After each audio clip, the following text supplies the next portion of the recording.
In this early drawing, Ruperra Castle looks like an illustration in a fairy tale. Judging by the many delicate arched windows, it was certainly not meant to be a fortress. It could almost be a stage set. How did such a romantic castle, complete with battlemented towers, happen to be built in the early 17th century? Actually, to call it a stage set is not far off the mark. It is known to be a pageant castle, or pretend castle. The design probably developed from the temporary structures erected to provide a backdrop to knights in armour acting out a pageant or a tilting.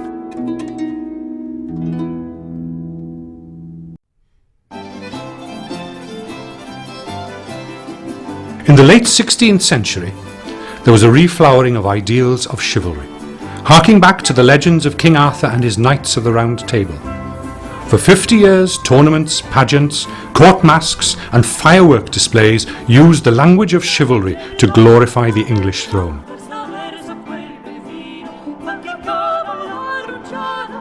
Edmund Spenser, in his poem, The Fairy Queen, describes a splendid tilt while celebrating Queen Elizabeth and her court. Here is his description of the pageant castle. A stately palace built of squared brick, which cunningly was without mortar laid, whose walls were high, but nothing strong nor thick, and golden foil all over them displayed, that purest sky with brightness they dismayed. High lifted up were many lofty towers, and goodly galleries far overlaid, full of fair windows and delightful bowers, and on the top a dial told the timely hours. This fashion for Gothic fantasy spilled over into permanent buildings like Ruperra. How remarkable that this pageant castle survives, one of only 4 in Britain, and the only one in Wales. The others are the little castle at Bolsover, Walton Castle near Clevedon, Lulworth in Dorset, which has been handsomely restored. The little castle has been described in its guidebook as a poetic dream castle in a romantic situation. Lulworth was burnt out in 1928, but has been consolidated by English heritage in the last 30 years. So, who was the man who had the imagination and means to build such an unusual mansion as Ruperra? His name was Sir Thomas Morgan, a member of a large and influential South Wales family. He married a rich heiress, Margaret Lewis, in 1596, who brought him the original medieval house and lands of Ruperra.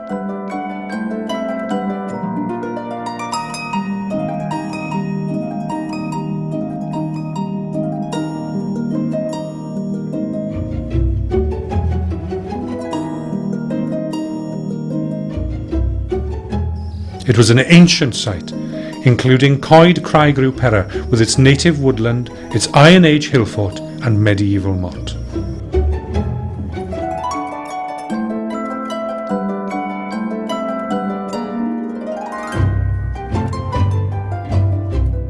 Before Sir Thomas's time, the medieval house of the Lewises sat here.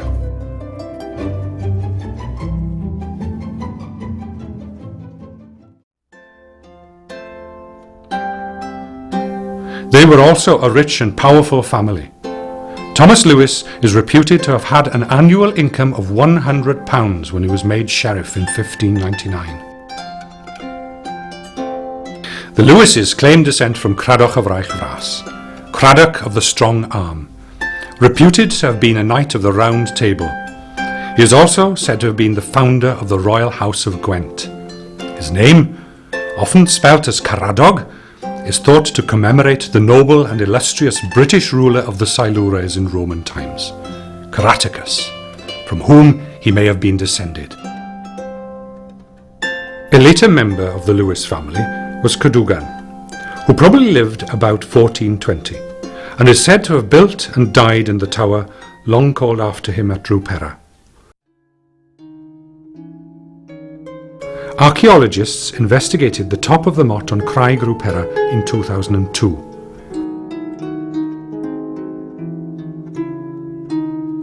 They found that the foundations of the summer house, built in the 17th century, were so thick that they might indicate the remains of Cadogan's tower.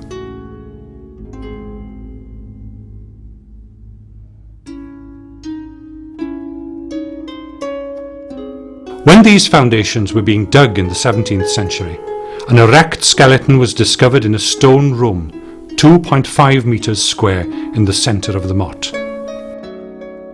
Could this have been Cadogan's last resting place? Sir Thomas Morgan inherited Ruperra nearly 200 years after Cadogan. Sheriff of Glamorgan in 1617, Thomas made his fortune as steward of the woods to the 3rd Earl of Pembroke at Wilton House near Salisbury. Thomas must have made his mark as a courtier as well, because King James I knighted him in 1623 while holding court at Wilton. It's easy to imagine that Sir Thomas Morgan might have organised the grand tournament that took place at the wedding of the 3rd Earl of Pembroke in 1604, and studied the plans for the pageant castle scenery made to embellish the scene. Why should a member of the gentry from South Wales have a career in such an establishment as Wilton, which was then considered second only to the royal court in London? The strong Welsh connection is the link. Wilton House was built from the ruins of a 12th century Benedictine abbey. After the dissolution of the monasteries, it was given by Henry VIII in 1544 to a Welshman, William Herbert, who became the first Earl of Pembroke of the second creation in 1551. The Herbert family had strongly supported the claim of the Tudor Henry VII to the throne, and after his coronation, Welshmen came to the English court during the 16th century. Many gathered around the Earl of Pembroke, and Wilton became a centre for cultural and artistic excellence. It is said that the Welsh language was often spoken there. The Earl was a patron of many artists, architects and literati, whose ideas Sir Thomas would have eagerly adopted. One of them was Inigo Jones, the first British architect to bring Renaissance ideas to Britain. He also made valuable contributions to stage design, introducing movable scenery, designing costumes and sets for the masques held in royal and aristocratic houses. When Sir Thomas built Ruperra between 1623 and 1626, he made sure that he included in the heraldry on the south porch of the castle the arms of the Earls of Pembroke. Now, this intriguing evidence is covered in ivy. In medieval times, heraldry served the purpose of identification in the midst of battle, but by the 1600s it was solely intended to display a family's lineage and important connections. The new Welsh gentry had great pride in their ancestry. In the Welsh language, the word for gentry is uchelwyr, which means men of high status. Many had pedigrees going back to the ancient princes of Wales. The uchelwyr survived Norman rule and managed to prosper. Even Gilbert de Clare, with his immense Norman stronghold at Caerphilly, could not prevent the Morgans of Plas Machen from reclaiming some of their ancestral lands. The numerous Morgan family could trace their ancestry all the way back to Cadivor Fawr, Lord of Blaenkeich and Kilsant in Carmarthenshire. He died in 1091, 25 years after the Norman invasion of England.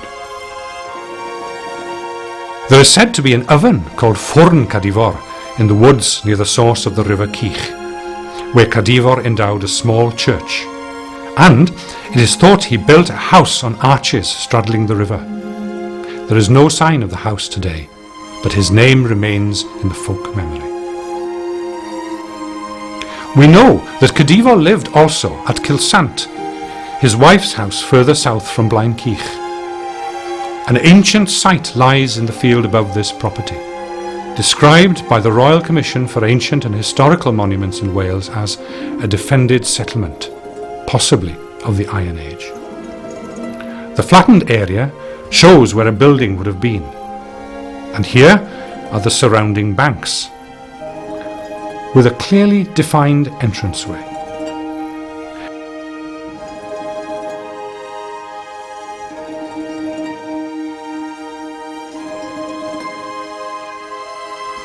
At some stage, its occupants would have moved down the hill to build a house in the more sheltered hollow.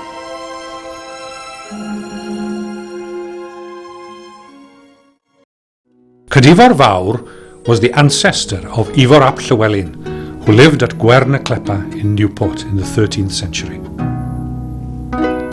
Angharad's father, the Lord of Gwent, was descended from the King of Deheubarth, Rhys ap Tewdwr. We can now see Sir Thomas's lineage becoming more and more significant. Llywelyn had made a very important marriage, and the early Morgan family began to extend its power, marrying well and obtaining lucrative administrative positions. The descendants of their eldest son, Morgan ap Llywelyn, are the ones who made their homes in the Newport and Caerphilly areas. Let us look now at Morgan's brother Ifor. Morgan and Ifor were married to two sisters, the daughters of the Lord of Cibwr on the borders of Glamorgan and Gwent.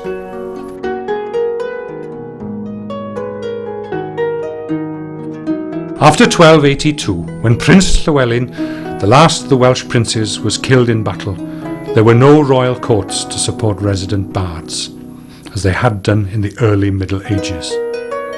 These then travelled around to the houses of the Uchelwyr, and in fact spread a wider interest in poetry and music. Ifor ap Llywelyn, one of the Uchelwyr, was the patron of the famous bard Dafydd ap Gwilym, who named him Ifor Hael, or Ifor the Generous, giving him a place in Welsh history. Dafydd ap Gwilym, Wales's most illustrious poet, was as famous for his love poetry and wonderful nature poetry as for his traditional praise songs.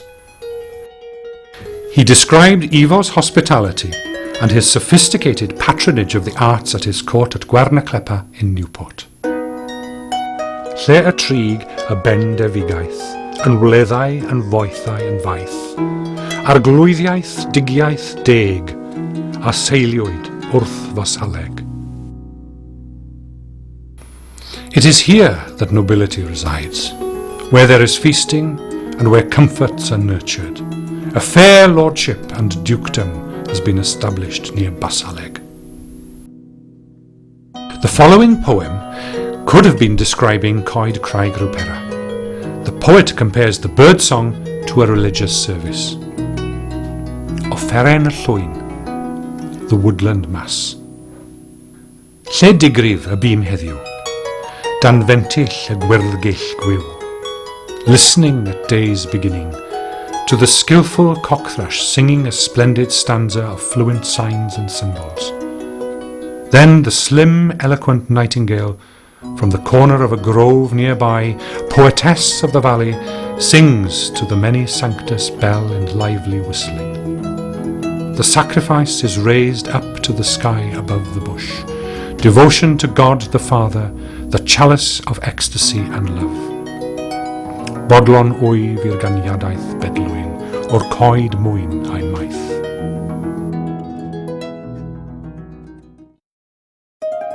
Another well-known member of the Morgan family was Sir John Morgan, known as the Knight of the Sepulchre, because he had visited the holy places of the Crusades in 1448. He is important to our story because, living in the original Tredegar house, he consolidated the family fortunes by setting up his 4 grandsons in substantial mansions in Machen, Llanfedw, Basaleg and Penllwyn Sarth, 3 of which can still be seen today.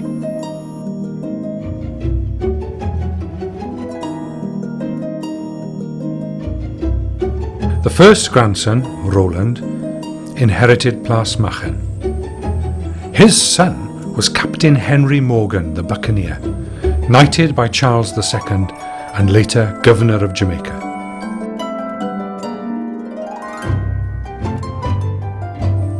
He was born at Llanrumney Hall.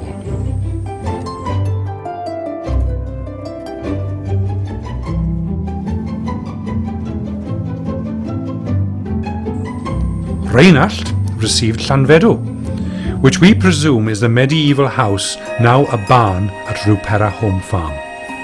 It is probably the most ancient house remaining in the area.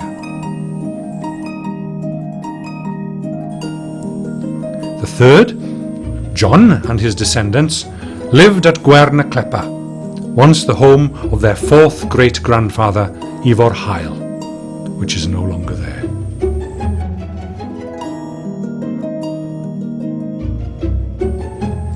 Edmund, the fourth grandson, lived at Penllwyn Sarth, and he was the father of our Sir Thomas Morgan.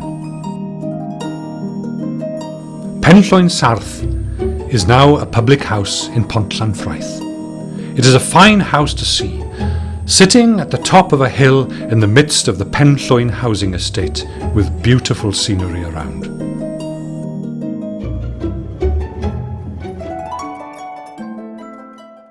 Sir Thomas, married to Margaret Lewis of Ruperra, built Ruperra between 1623 and 1626. The cost of building Ruperra and the Red House in Cardiff, which became the Cardiff Arms, was £19,999, 19 shillings and 9 pence.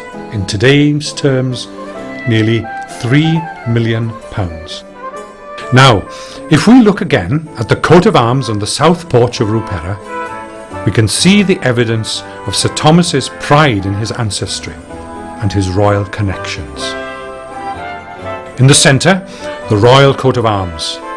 To the west, the Pembrokes. And to the east, Rhys ap Tewdwr, the King of Deheubarth. And although he looked back with pride to his ancestor, Ruperra was a very modern reflection of Renaissance architecture in Wales.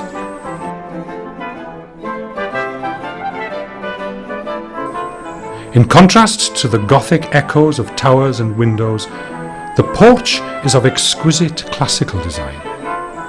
This mixture of classical and Gothic is typical of the Renaissance cult of chivalry, which drew its inspiration from heroes of classical as well as medieval and mythical times.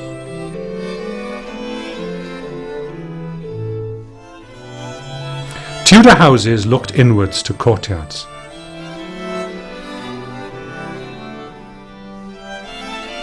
Ruperra looks out on all four sides to beautiful parkland.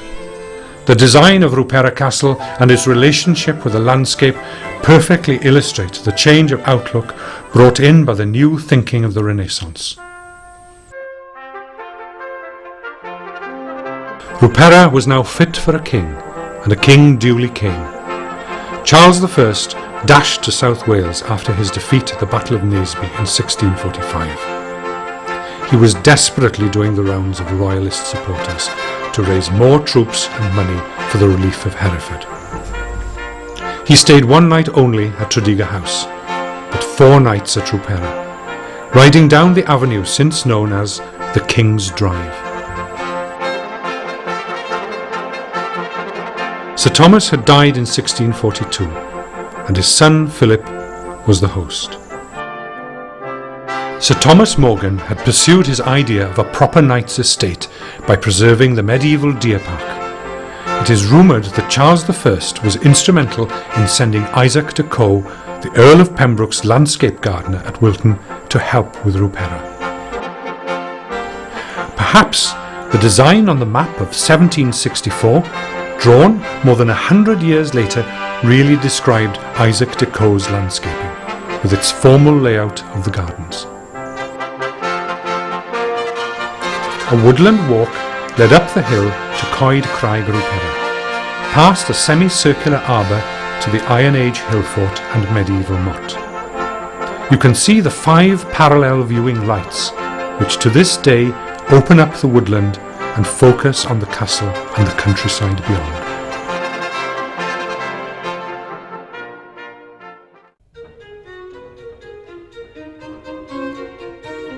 We have another plan which shows the formality of the gardens on the south side of the castle, from a sketch by Thomas Dinley in 1684 when he accompanied the Duke of Beaufort to Ruperra. These were illustrious visitors.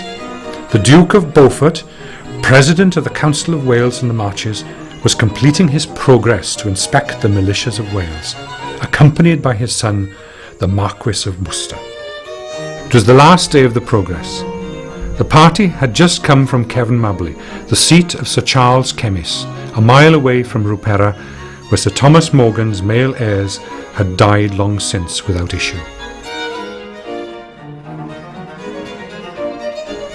The remaining heiress, Elizabeth, had married Edmund Thomas of Wenvo. Their daughter-in-law, Mary, had inherited Wenvo and Ruperra, but had married Sir Charles Kemys of Cefn-Mabli in 1678. The result was that the Kemys family now owned both Cefn-Mabli and Ruperra, and Sir Charles and Lady Mary Kemys were the hosts for the Duke of Beaufort and his party at the cheerful banquets that took place at both houses.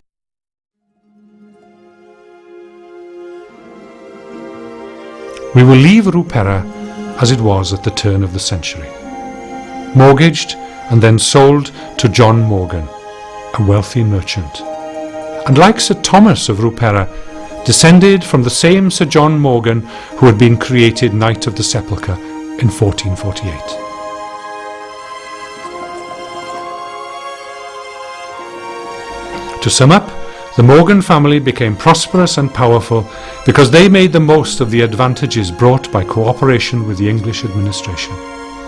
In the process, they, with other members of the Uchelwyr, gradually lost the Welsh language and lessened their patronage of Welsh culture.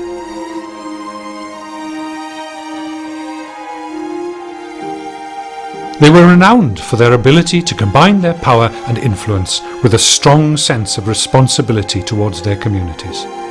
They were also eager and proud to claim descent from those ancient kings and princes who ruled Wales before the Norman invasion.